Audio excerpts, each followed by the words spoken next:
এটা এক যোদ্ধা জাতির ইতিহাস, এটা এক বিজয়ী জাতির ইতিহাস, এটা মৃত্যু ভয়হীন এক দুর্ধর্ষ জাতির ইতিহাস, এটা খেজুর তলায় বসে দুনিয়া শাসন করা জাতির ইতিহাস।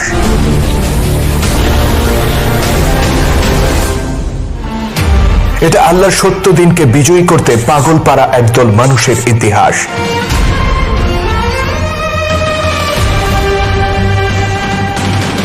এটা এক ঘর ছাড়া জাতির ইতিহাস, যারা পৃথিবীর প্রতিটি কোণে ন্যায় আর সুবিচার প্রতিষ্ঠার মহান মিশন নিয়ে ছড়িয়ে পড়েছিল দিকে দিকে, যাদের উত্থান ঘটেছিল জাহিলিয়াতের অন্ধকারে নিমজ্জিত আরব ভূমি থেকে, অথচ প্রজ্বলিত সূর্যের মতো তারা আলোকিত করেছিল সারা পৃথিবীকে।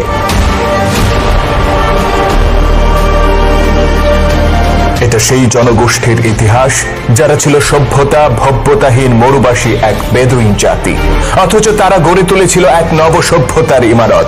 জ্ঞান বিজ্ঞান প্রযুক্তি সাহিত্য সংস্কৃতি সহ মানব সভ্যতার প্রতিটি অঙ্গনে সারা পৃথিবীকে তারা নেতৃত্ব দিয়েছিল হাজার বছর ধরে। তারা ছিল ঐক্যহীন, গোত্রে গোত্রে বিভক্ত আর নিজেদের মধ্যে রক্তক্ষয়ী সংঘর্ষে লিপ্ত এক বিভক্ত জনগোষ্ঠী। তৎকালীন বিশ্বের দুই পরাশক্তি পারস্য ও রোমান সাম্রাজ্যের সামনে তারা ছিল নতজানু, অথচ মুহাম্মদ নামের এক পরশ পাথরের ছোঁয়ায় তারা হয়ে ওঠে এক ঐক্যবদ্ধ মহাজাতি। অতঃপর সাগরের উত্তাল তরঙ্গের মতো তারা আছড়ে পড়েছিল পারস্য ও রোমান সাম্রাজ্যের বুকে, আর তাদের আকাশচুম্বী অহংকারকে মাটির সাথে মিশিয়ে দিয়ে প্রতিষ্ঠা করেছিল আল্লাহর সত্য দিন। জুলুম আর দুঃশাসনের বুকে কবর রচনা করে অর্ধ পৃথিবীতে তারা উড়িয়েছিল মানবতার পতাকা, জ্বেলেছিল সত্য দিনের মশাল।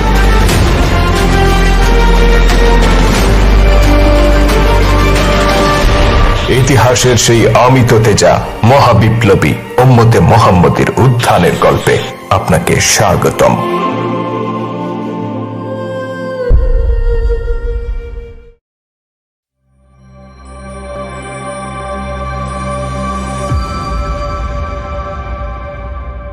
ধারাবাহিক এই আয়োজনের পূর্ববর্তী ভিডিওগুলো দেখতে ক্লিক করুন আই বাটনে অথবা এই পোস্টের ডেসক্রিপশনে দেয়া লিঙ্কে। এই সিরিজের প্রতিটি ঘটনা পূর্ববর্তী ঘটনার সাথে সম্পর্কিত। কোরাইশ প্রতিনিধি দল আবু তালিবের নিকট এই প্রস্তাব দেয় তারা নবী মুহাম্মদ সাল্লাল্লাহু আলাইহি সাল্লামকে ধন সম্পদ নেতৃত্ব সবকিছু দিতে প্রস্তুত আছে, বিনিময়ে তাকে ইসলাম ধর্মপ্রচার বন্ধ করতে হবে। কিন্তু আল্লাহর পয়গম্বর তাদের এই প্রস্তাব প্রত্যাখ্যান করেন। আবু তালিব কোরাইশ নেতৃবৃন্দকে জানিয়ে দেন তার ভাতিজা কোনো কিছুর বিনিময়েই তার ধর্মপ্রচার বন্ধ করবেন না। তিনি একথাও বলে দেন কেউ তার ভাতিজার গায়ে আঘাত করলে তিনি ও তার গোত্রের লোকেরাও বসে থাকবেন না। তাকে রক্ষা করতে প্রয়োজনে যুদ্ধ করতে প্রস্তুত বনু হাশিম গোত্র। আল্লাহর নবীর প্রতি আবু তালিব ও বনু হাশিম গোত্রের এই সমর্থন জানার পর বিচলিত কোরাইশ নেতৃবৃন্দ পুনরায় বৈঠকে মিলিত হয়। ইসলামের ঘোর শত্রু আবু জাহেল প্রস্তাব দেয় বনু হাশিম গোত্রের বিরুদ্ধে যুদ্ধ ঘোষণা করা হোক, কিন্তু অন্যান্য কোরাইশ নেতৃবৃন্দ তার এই প্রস্তাব সমর্থন করে না। সবচেয়ে বেশি বিরোধিতা করে তারই ভাগিনা ওমর ইবনুল খাত্তাব। আমরা দফায় দফায় আবু তালিবের কাছে গিয়েছি, কিন্তু আজ পর্যন্ত কোনো লাভ হয়নি। না তিনি নিজে কোনো পদক্ষেপ নিয়েছেন, না তার ভাতিজাকে আমাদের হাতে ছেড়ে দিয়েছেন। হে আবুল হাকাম, আপনি বলুন আমরা এখন কি করতে পারি? আমরাই মুহাম্মদকে শায়েস্তা করব। এর জন্য যদি বনু হাশিমের বিরুদ্ধে যুদ্ধ করতে হয় আমরা সেটাই করব। এ ধরনের পদক্ষেপ আমাদের গোত্রগুলোকে বিভক্ত করে দেবে। বনু হাশিমের লোকেরাও মুহাম্মদের নতুন ধর্মের প্রতি বিশ্বাস স্থাপন করেনি। এমনকি তার চাচা আবু তালিব, আমির হামজা, আব্বাস তাদের কেউই পূর্বপুরুষের ধর্ম ত্যাগ করে নতুন ধর্মে যোগ দেয়নি। তবু তারা মুহাম্মদকে অসহায় অবস্থায় ছেড়ে দেবে না। নিজের পরিবারের লোকজনকে অন্যের হাত থেকে রক্ষা করা কোরাইশদের ঐতিহ্য। শুধু হাশিমিরা নয়, আমরা সকলেই সেই ঐতিহ্য মেনে চলি। তাছাড়া হাশিমিরা একা নয়, তাদের ঘনিষ্ঠ যেসব গোত্র আছে তারাও হাশিমিদের পাশে থাকবে। এই যুদ্ধ অনিবার্য ভাবে কোরাইশদের ধ্বংস ডেকে আনবে। আমরা বরং যুদ্ধের বদলে মৌখিকভাবে মুহাম্মদের বিরুদ্ধে মানুষকে সচেতন করতে পারি। ওমর বয়সে ছোট হতে পারে, কিন্তু সে উত্তম পরামর্শদাতা। আমরা কুরাইশরা নিজেদের মধ্যে যুদ্ধে জড়িয়ে যেতে পারি না। তুমি তো হাশিমিদের বিরুদ্ধে এই জন্য যুদ্ধ করতে চাও না যে তারা তোমার সবচেয়ে ঘনিষ্ঠ গোত্র, আর তুমি তো তাদের বিরুদ্ধে যুদ্ধ করতে মুখিয়ে আছো এই জন্য যে তারা কুরাইশদের মধ্যে নেতৃস্থানীয়, আর তুমি তাদেরকে সরিয়ে নিজেকে সেই জায়গায় দেখতে চাও। কুরাইশ নেতারা এভাবে নিজেদের মধ্যে তর্কে জড়িয়ে পড়ে। এ সময় বাইরে থেকে কোনো বিষয় নিয়ে শোরগোলের আওয়াজ পাওয়া যায়। ক্রমেই তা বাড়তে থাকে আর বৈঠক ছেড়ে নেতৃবৃন্দ বাইরে যেতে বাধ্য হয়। সেখানে গিয়ে দেখা যায় এক অভাবনীয় দৃশ্য। উতবা ইবনে রাবিয়ার পুত্র আবু হুজাইফা তার কৃতদাস সালিমকে মুক্ত ঘোষণা করছে। হে কুরাইশরা, তোমরা সকলে সাক্ষী থেকো, আমি সালিমকে আজাদ ঘোষণা করছি। আজ থেকে সে আমার দাস নয়, বরং সে আমার পুত্র। সে হবে আমার উত্তরাধিকার। তোমাদের মধ্যে যারা আমাকে সম্মান করো তারা যেন আমার এই পুত্রকেও সম্মান করে, আর যে তাকে অসম্মান করবে সে আমাকেই অসম্মান করবে। আবু হুজাইফার এই ঘোষণা মক্কার তৎকালীন কুরাইশদের কাছে ছিল একেবারেই অভাবনীয়। তারা ভাবতেও পারেনি কোনো সম্ভ্রান্ত কুরাইশ যুবক তার কৃতদাসকে নিজের পুত্র হিসেবে গ্রহণ করতে পারে। ওই জমায়েতে সবচেয়ে বেশি বিব্রত হয়ে পড়ে আবু হুজাইফার পিতা উতবা ইবনে রাবিয়া। তথাপি জনসম্মুখে পুত্রকে কিছু না বলে বরং সে নিজেকে নিয়ন্ত্রণ করে আর ঘরের উদ্দেশ্যে পা বাড়ায়। আবু হুজাইফা ঘরে ফিরলে তাকে তলব করে উতবা। সাথে ছিল আবু হুজাইফার শ্বশুর সুহাইল ইবনে আমর। এটা কি ধরনের ধৃষ্টতা আবু হুজাইফা? তুমি তোমার দাসকে নিজের পুত্র হিসেবে ঘোষণা করলে, অথচ আমার সাথে কিংবা তোমার শ্বশুরের সাথে পরামর্শ করার প্রয়োজন অনুভব করলে না। আপনি সালিমের প্রতি আমার সহানুভূতিকে পছন্দ করতেন না, তাই আপনার সাথে পরামর্শ করার সাহস পাইনি। কিন্তু আমি চাই আপনি তাকে ঠিক ততটা ভালোবাসুন যতটা আমি তাকে ভালোবাসি। যদি আমি তা না করি, আমি আপনাকে সন্তুষ্ট করার চেষ্টা করব, আর নিঃসন্দেহে আমার পুত্রও তাই করবে। ঘটনাস্থলে তখন প্রবেশ করেন আবু হুজাইফার স্ত্রী। উতবা তার কাছে জানতে চায় আবু হুজাইফার এই সিদ্ধান্তকে সে মেনে নিয়েছে কিনা। আবু হুজাইফার স্ত্রী জানান, স্বামীর প্রতিটি সিদ্ধান্তের ব্যাপারে তিনি সন্তুষ্ট। তাছাড়া তিনিও সালিমকে নিজের সন্তানের মতোই ভালোবাসেন। অগত্যা সালিমকে নিজের নাতি হিসেবে স্বীকার করে নেয় উতবা। নিজের সমস্ত অহংকার জলাঞ্জলি দিয়ে সে সালিমকে নিজের কাছে ডেকে নেয় আর পাশে বসতে বলে। আজ থেকে তুমি আমার পরিবারের সদস্য হয়ে গেলে। তোমার পিতা আবু হুজাইফার প্রতি কৃতজ্ঞ থেকো। সে তোমার প্রতি যতটা সদয়, আমি আশা করি তুমিও তার প্রতি সারা জীবন ততটা সদয় থাকবে। আমি আমার পিতাকে কখনো একা ছেড়ে যাব না। প্রয়োজনে তার জন্য আমি জীবন দিতে প্রস্তুত। সেদিনের মতো ঘটনা এখানেই সমাপ্ত হয়। এক কৃতদাসকে নিজের নাতি হিসেবে মেনে নিতে কষ্ট হলেও নাক উঁচু উতবা অবশেষে তা মেনে নিয়েছিল। কিন্তু এর কয়েকদিন বাদে তার পরিবারে এমন একটি ঘটনা ঘটে যা মেনে নেয়া তার পক্ষে সম্ভব হয় না। পুত্র আবু হুজাইফার কক্ষে প্রবেশ করে সে দেখতে পায় আবু হুজাইফা ও তার স্ত্রী পুত্র সকলে মিলে নবী মুহাম্মদ সাল্লাল্লাহু আলাইহি সাল্লাম এর শেখানো পদ্ধতিতে সালাহ আদায় করছেন। এই ঘটনা তাকে হতভম্ব করে ফেলে। তার বুঝতে বাকি থাকে না এরা সবাই ইসলাম ধর্ম গ্রহণ করেছে। ধিক্কার তোমাকে আবু হুজাইফা! আমি যেখানে প্রকাশ্যে মুহাম্মদের বিরোধিতা করি, সেখানে তুমি কিনা আমার পুত্র হয়ে তার ধর্ম গ্রহণ করেছ। আগামীকাল যখন লোকেরা এটা জানবে, তারা আমাকেও ধিক্কার দেবে।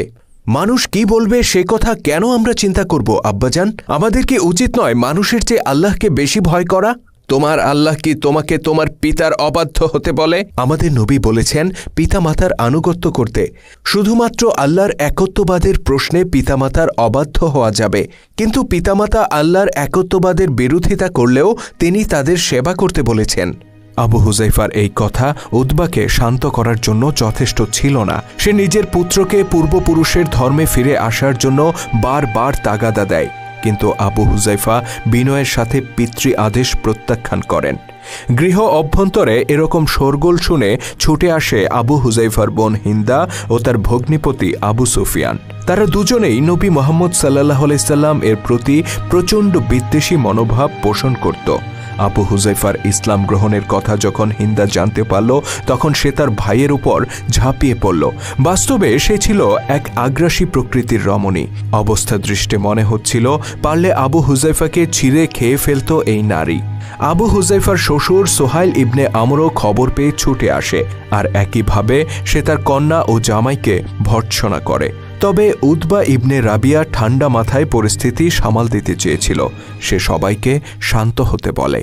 এই কথা যেন তোমাদের মধ্যেই সীমাবদ্ধ থাকে, নইলে মক্কার রাস্তা ধরে হাঁটার মুখ থাকবে না আমার। আমি তোমাদের কারণে কোরাইশদের গালমন্দ শুনতে পারবো না। কিছুকাল পরের ঘটনা। মক্কার কাবা ঘরের নিকট সাধারণ মানুষকে জড়ো করে বক্তব্য রাখছেন কোরাইশদের মুখপাত্র সুহাইল ইবনে আমর। তার বক্তব্যের বিষয়বস্তু নবী মুহাম্মদ সাল্লাল্লাহু আলাইহি সাল্লাম ও তার প্রচারিত নতুন ধর্ম। কোরাইশ নেতৃবৃন্দ মুহাম্মদ সাল্লাল্লাহু আলাইহি সাল্লাম ও তার অনুসারীদের বিরুদ্ধে অস্ত্র ধারণের বদলে আপাতত মৌখিকভাবে তাদের বিরুদ্ধে মানুষকে সতর্ক করার সিদ্ধান্ত নিয়েছিল। তারা তাকে কবি, জাদুকর, গণক ও মিথ্যাবাদী হিসেবে প্রচার করার সিদ্ধান্ত নেয়। আজকের এই জনসমাবেশ সেই পরিকল্পনারই অংশবিশেষ। আমরা কোরাইশ নেতারা মুহাম্মদের বিষয়ে আলোচনা করেছি। আমরা তাকে গভীরভাবে পর্যবেক্ষণ করেছি। কাবার রবের শপথ, যদি আমরা তার মধ্যে ভালো কিছু পেতাম তাহলে অবশ্যই নেতৃস্থানীয় ব্যক্তিরাই সবার আগে তাকে গ্রহণ করতাম। কিন্তু আমরা দেখেছি সে যা বলে সেগুলো ডাহা মিথ্যা। সে কিছু কবিতা পাঠ করে আর বলে এগুলো আল্লাহর পক্ষ থেকে এসেছে, অথচ আমরা জানি সে এগুলো নিজেই রচনা করেছে। সে কিছু ভেলকিও দেখায় যেন মানুষ তার প্রতি আকৃষ্ট হয়, অথচ এটা পরিষ্কার যে সে একজন জাদুকর মাত্র। তার এসব ভেলকিবাজিতে অনেকেই বিভ্রান্ত হয়েছে আর তাকে নবী হিসেবে মেনে নিয়েছে। কিন্তু আমরা কোরাইশ নেতারা দেখেছি সে একজন প্রতারক। সুহাইল ইবনে আমর যখন মক্কার মানুষদেরকে জড়ো করে আল্লাহর পয়গম্বরের ব্যাপারে বিশুদ্ধার করছিল, তখন তার পাশেই দাঁড়িয়েছিল তার পুত্র আবু জান্দাল। আবু জান্দালের জন্য এই সমাবেশ খানিকটা বিব্রতকর ছিল, কেননা সে নিজে সাক্ষী। তার পিতা সুহাইলও বিশ্বাস করেন মুহাম্মদ সাল্লাল্লাহু আলাইহি সাল্লাম একজন সত্যবাদী যুবক, অথচ লোকদের সামনে অবলীলায় তিনি তাকে মিথ্যাবাদী বলে প্রচার করছেন। আবু জান্দাল বেশিক্ষণ এই দৃশ্য সহ্য করতে না পেরে সেখান থেকে প্রস্থান করেন। খানিক বাদে ঘটনাস্থলে উপস্থিত হয় নবী মুহাম্মদ সাল্লাল্লাহু আলাইহি সাল্লাম এর চাচা আবু লাহাব। চাচাদের মধ্যে এই একজনই ছিল ইসলামের প্রচণ্ড সমালোচক। সে জানায় সে তার ভাতিজাকে নিজের সন্তানের চেয়ে বেশি ভালোবাসত। নিজের দুই ছেলের সাথে মুহাম্মদ সাল্লাল্লাহু আলাইহি সাল্লাম এর দুই মেয়ের বিবাহের মধ্য দিয়ে আত্মীয়তার সম্পর্ককে আরও মজবুত করেছিল আবু লাহাব। কিন্তু পূর্বপুরুষের ধর্ম ত্যাগ করার পর নবী মুহাম্মদ সাল্লাল্লাহু আলাইহি সাল্লাম এর সাথে সকল সম্পর্ক সে ছিন্ন করেছে। আমার ছেলেরা তার দুই মেয়েকে তালাক দিয়েছে, তার সাথে সব সম্পর্ক ছিন্ন করেছি আমি। আপনারা তার কথায় প্রভাবিত হবেন না। আপনাদের কেউই তাকে আমার চেয়ে বেশি জানেন না। আমি নিজে দেখেছি সে কিভাবে মানুষকে জাদু করে। আপনারা মুহাম্মদের চাচার মুখেই সব শুনলেন। এরপর তার ব্যাপারে আমার বলার কিছু নেই, আর আপনাদের সিদ্ধান্ত এবার আপনারাই নেবেন। সোহাইল যখন ঘরে ফিরে আসে তখন তার দুই পুত্রের সাথে তার বাকবিতণ্ডা শুরু হয়।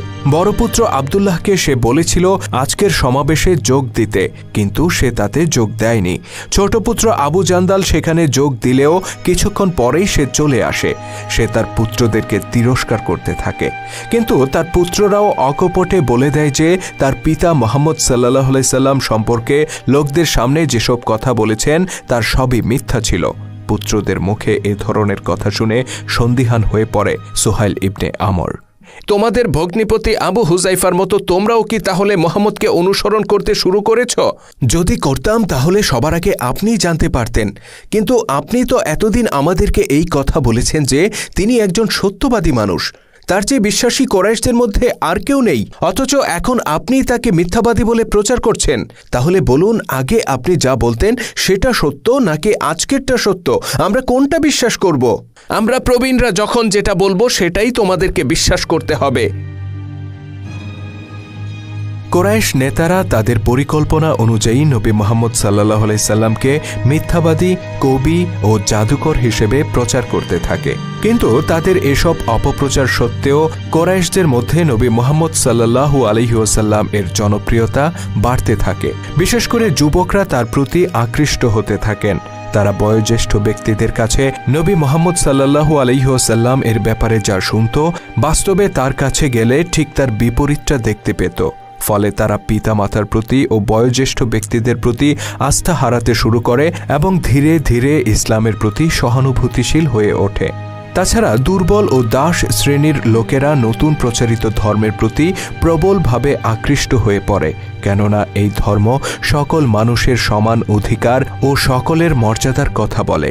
মিথ্যাচার সত্ত্বেও মক্কার মানুষের কাছে ইসলামের এই ক্রমবর্ধমান জনপ্রিয়তা কুরাইশ নেতাদেরকে নতুন করে বিচলিত করে তোলে। তারা পুনরায় বৈঠকে মিলিত হয়। আমি আজকের দিনটি পর্যন্ত বলে এসেছি, নির্যাতন না করে মোহাম্মদ ও তার অনুসারীদের মুখ বন্ধ করা যাবে না। তোমরা তো কেউ আমার কথা শুনলে না। এখন কি প্রমাণ হলো? সবাই তোমাদের বিরুদ্ধে চলে যাচ্ছে। এখনও কি তোমরা বলবে তাদেরকে প্রহার করার সময় আসেনি? আবুল হাকাম যা বলেছে বাস্তবেই আমাদের সামনে, এছাড়া আর কোনো উপায় নেই।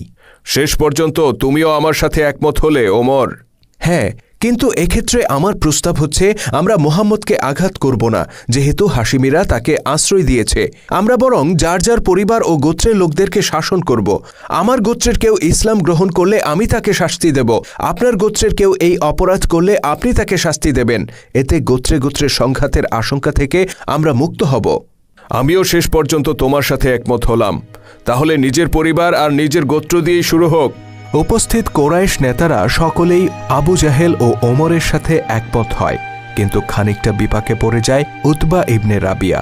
কেননা অন্য কেউ না জানলেও সে নিজে অন্তত জানত তার পুত্র আবু হুজাইফা সপরিবারে ইসলাম ধর্ম গ্রহণ করেছে। তাই নবী মুহাম্মদ সাল্লাল্লাহু আলাইহি সাল্লাম এর অনুসারীদের বিরুদ্ধে কঠোর পদক্ষেপ না নিয়ে তার বদলে ভিন্ন কিছু করার শেষ চেষ্টা করে উতবা। আমরা এ পর্যন্ত বহুবার আবু তালিবের সাথে কথা বলেছি, কিন্তু একবারও মুহাম্মদের সাথে সরাসরি কথা বলিনি। আমি তোমাদের প্রতিনিধি হিসেবে তার কাছে যাচ্ছি, আর এটাই আমার শেষ চেষ্টা। যদি আমি ব্যর্থ হয়ে ফিরে আসি, তাহলে তোমাদের সিদ্ধান্তই কার্যকর হবে। উতবা রওনা হয়ে যায় নবী মুহাম্মদ সাল্লাল্লাহু আলাইহি সাল্লাম এর গৃহের উদ্দেশ্যে। জমায়েতে উপস্থিত ছিলেন তার নাতি সালিম। তিনি ছুটে গিয়ে আবু হুজাইফাকে এই সংবাদ দিলে তিনি হন্তদন্ত হয়ে বৈঠকে উপস্থিত হন। খানিক বাদেই ফিরে আসে তার পিতা উতবা। তার চেহারা ছিল গম্ভীর ও দুশ্চিন্তাগ্রস্ত। আবু জাহেল জানতে চায় সেখানে মুহাম্মদ সাল্লাল্লাহু আলাইহি সাল্লাম এর সাথে তার কি কথা হয়েছে। গম্ভীর উতবা তখন অভিমত দেয়, কোরাইশদের উচিত হবে না নবী মুহাম্মদ সাল্লাল্লাহু আলাইহি সাল্লাম এর বিরুদ্ধে অস্ত্র ধারণ করা কিংবা কোনোভাবে তার বিরুদ্ধাচরণ করা। আমি তার মুখে যেসব কথা শুনেছি তাতে আমার মনে হয়েছে তাকে থামানো যাবে না। আমরা তাকে যতই বাধা দেই সে একদিন বিজয়ী হবেই। সুতরাং আমার পরামর্শ হচ্ছে আমাদের উচিত হবে তাকে বাধা না দিয়ে বরং চুপ থাকা এবং ভবিষ্যতে কি ঘটে তা পর্যবেক্ষণ করা। মুহাম্মদ তোমাকেও জাদু করেছে, তুমিও তাকে অনুসরণ করতে শুরু করেছ। আমি তাকে অনুসরণ করছি না, বরং আমি মনে করছি সে বিজয়ী হবে, আর আমাদের উচিত হবে এখনই কোনো চূড়ান্ত সিদ্ধান্ত না নিয়ে বরং তার ভাগ্যে কি ঘটে সেটা দেখার জন্য অপেক্ষা করা। সে যদি সফল হয় তাহলে আমরাও তার সাথে যোগ দিতে পারব। পিতার পক্ষ নিয়ে কথা বলেন আবু হুজাইফা। তিনিও নবী মুহাম্মদ সাল্লাল্লাহু আলাইহি সাল্লাম ও তার অনুসারীদেরকে নির্যাতন করার প্রচণ্ড বিরোধিতা করেন, আর এতে ভীষণ চটে যায় আবু জাহেল। সে আবু হুজাইফা, তার পুত্র সালিম ও পিতা উতবার ব্যাপারে সমাবেশে বিষোদ্গার করতে থাকে। যুবক আবু হুজাইফাও ক্ষিপ্ত হয়ে ওঠে আর আবু জাহেলের কলার চেপে ধরে। উত্তেজিত আবু জাহেলও তার উদ্দেশ্যে চাবুক উন্মুক্ত করে। মুহূর্তের মধ্যে বৈঠকের পরিবেশ হয়ে ওঠে ভীষণ উত্তপ্ত। আবু হুজাইফার সাথে তুমি এভাবে আচরণ করতে পারো না আবুল হাকাম। তোমার মনে রাখা উচিত সে বনু তামিমের গোত্রপতি উতবার পুত্র। সে যদি তোমার পুত্রই হয়ে থাকবে তাহলে তুমি কেন তাকে শাসন করছো না? তুমি কি ভেবেছ আমি কিছু জানি না? তোমার পুত্র মুহাম্মদের ধর্ম গ্রহণ করেছে, আর তুমি সেটা কিছুদিন আগে জানতে পেরেছ, কিন্তু তার বিরুদ্ধে কোনো ব্যবস্থা নাওনি। তুমি যদি নিজের পরিবারের অপরাধীদের বিরুদ্ধে ব্যবস্থা না নাও তাহলে আমরাই তার বিরুদ্ধে কঠোর হব। আবু জাহেলের মুখে এই কথা শোনার পর জমায়েতে উপস্থিত কোরাইশ নেতৃবৃন্দ হতভম্ব হয়ে পড়ে, কিন্তু উতবা এর জবাব দেওয়ার জন্য প্রস্তুত ছিল। বাহ, আমার পরিবারের একটি ত্রুটি পেয়ে তুমি তো ভীষণ খুশি, কিন্তু আমিও তোমাকে স্পষ্ট করে বলে দিতে চাই, আমার পরিবারের দিকে না তাকিয়ে নিজের পরিবারের দিকে তাকাও। তোমার দুই ভাই আয়াস আর সালামা, তারাও মুহাম্মদের ধর্ম গ্রহণ করেছে, আগে তাদেরকে সামলাও। আবু জাহেলের কাছে এই সংবাদ ছিল অনেকটা বজ্রাঘাতের মতো, কেননা ইসলামের বিরুদ্ধে এ পর্যন্ত সেই সবচেয়ে বেশি বিরোধিতা করে এসেছে, অথচ তারই দুই ভাই ইসলাম গ্রহণ করেছে এমনটা সে কল্পনাও করতে পারছিল না। উদ্ভ্রান্তের মতো সে বৈঠক ত্যাগ করে এবং নিজের ঘরের দিকে ছুটে যায়। আবু জাহেলের নির্দেশে আইয়াস ও সালামাকে পাকড়াও করা হয়। জেরার মুখে তারা অকপটে স্বীকার করে ইসলাম ধর্মগ্রহণের কথা। একই সাথে তারা ধিক্কার জানায় তাদেরই ভাই আমর ইবনে হিশাম তথা আবু জাহেলকে। ধিক্কৃত আবু জাহেলও তাদের প্রতি কঠোরতা দেখাতে এতটুকু ঘাটতি রাখে না। তার নির্দেশে আইয়াস ও সালামা দুজনকেই পায়ে শিকল পরিয়ে ঘরবন্দি করা হয়। এদিকে আবু হুজাইফাকেও কঠোর নজরদারিতে রাখে উতবা ইবনে রাবিয়া, কিন্তু শেষ পর্যন্ত দেখা গেল কেবল আবু জাহেল কিংবা উতবার ঘর নয়, বরং সবার ঘরেই কম বেশি জর্জরিত। সোহাইল ইবনে আমরের পুত্র আবদুল্লাহ ও আবু জান্দাল, আল ওয়ালিদের পুত্র ওয়ালিদ, ওমর ইবনুল খাত্তাবের ভাই জায়েদ, বোন ফাতিমা এবং ভগ্নিপতি সাইদ সহ প্রভাবশালী পরিবারের বহু মানুষের কণ্ঠে ছিল ইসলামের নবীর প্রতি সমর্থন কিংবা সহানুভূতি। সব মিলিয়ে কোরাইশ পরিবারগুলোতে তৈরি হয় এক ভয়ানক পরিস্থিতি। এই অবস্থায় বৈঠকে গৃহীত সিদ্ধান্ত অনুযায়ী গোত্রপতিরা নিজ নিজ পরিবারের ব্যাপারে মনোযোগী হয়ে উঠতে বাধ্য হয়। যারা প্রকাশ্যে ইসলাম গ্রহণের কথা স্বীকার করেন তাদেরকে ঘরবন্দি করা হয়, কারো কারো পায়ে পরিয়ে দেয়া হয় লোহার শিকল। অন্যদিকে যারা প্রকাশ্যে ইসলাম গ্রহণের কথা স্বীকার না করলেও নবী মুহাম্মদ সাল্লাল্লাহু আলাইহি সাল্লাম ও তার সঙ্গীদের প্রতি সহানুভূতিশীল ছিলেন, তাদেরকেও সতর্ক নজরদারিতে রাখা হয়। আর এই ঘটনার মধ্য দিয়েই মূলত শুরু হয় নবী মুহাম্মদ সাল্লাল্লাহু আলাইহি সাল্লাম ও তার সাহাবীদের প্রতি নির্মম নির্যাতনের পর্ব। অভিজাত কোরাইশ সাহাবীদের জন্য এই সময়টা পার করা যতটা কঠিন ছিল তার চেয়ে অনেক বেশি কঠিন ছিল দরিদ্র ও দাস শ্রেণীর সাহাবীদের জন্য। এ সময় তাদের উপর নেমে আসে নির্মম নির্যাতন। তৎকালীন আরবের বর্বরতার সবটুকু প্রয়োগ করা হয় এই হতদরিদ্র ও দাস শ্রেণীর সাহাবীদের উপর। আর এই নির্যাতনে সবচেয়ে বেশি উৎসাহী ছিল আবু জাহেল ও উমাইয়া ইবনে খালফের মতো দুরাচারী গোত্রপতিরা। জাহিলিয়াতে আচ্ছন্ন আরবরা এ যাবৎকালে বহু অমানবিকতার সাক্ষী হয়েছিল, কিন্তু নবী মুহাম্মদ সাল্লাল্লাহু আলাইহি সাল্লাম এর সাথীদের প্রতি যে আচরণ করা হয় তা ছিল অদৃষ্টপূর্ব। কোরাইশ নেতারা যখন দুর্বল সাহাবীদের উপর নির্যাতন করত তখন দূরে থেকে এই দৃশ্য অবলোকন করতেন আবু বকর, ওসমান, সাদ বিন আবু ওয়াক্কাস রাদিয়াল্লাহু তাআলা আনহুর মতো বিশিষ্ট কোরাইশ সাহাবীরা। পারিবারিক আভিজাত্য ও প্রভাব প্রতিপত্তি তাদেরকে এই নির্মমতা থেকে কিছুটা হলেও রক্ষা করেছিল, কিন্তু আবু জাহেলদের চাবুকের আঘাত দরিদ্র সাহাবীদের পৃষ্ঠদেশকে যতটা ক্ষতবিক্ষত করেছিল, আল্লাহর নবী আর অভিজাত সাহাবীদের হৃদয়কেও তার চেয়ে কম ক্ষতবিক্ষত করেনি।